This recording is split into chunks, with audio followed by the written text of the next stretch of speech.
আসসালামু আলাইকুম। কেমন আছেন সবাই? আশা করি আল্লাহর রহমতে খুবই ভালো আছেন। আজ আমি আপনাদের সামনে উপস্থিত হয়েছি আমাদের এলাকার একটি গুরুত্বপূর্ণ সমস্যা আপনাদের সামনে তুলে ধরতে। আমি এখন আছি ২ নং হাজিরহাট ইউনিয়নের সাইট রোডের মধ্যে সবচেয়ে গুরুত্বপূর্ণ রাস্তায়, যেটি ফয়জুদ্দিন মাধ্যমিক বিদ্যালয়ের পাশ দিয়ে পূর্ব দিকে চলে গেছে।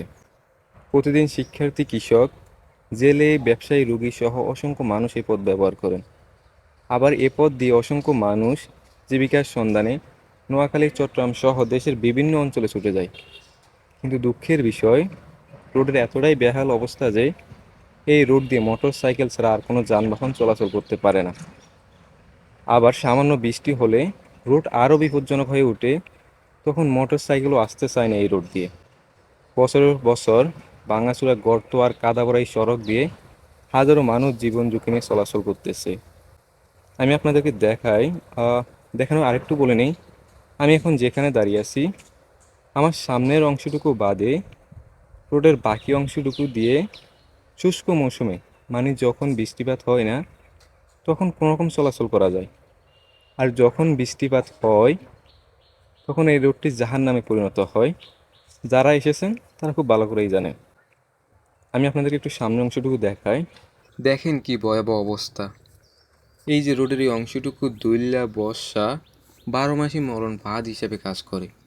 ধরেন এই রোডের অপর প্রান্তে হঠাৎ একটি বড় দুর্ঘটনা ঘটল, বা ডেলিভারি রোগীকে দ্রুত হাসপাতালে নিতে হবে, কিন্তু এই বিপজ্জনক ঝুঁকিপূর্ণ রোড দিয়ে নিয়ে আসা কি সম্ভব?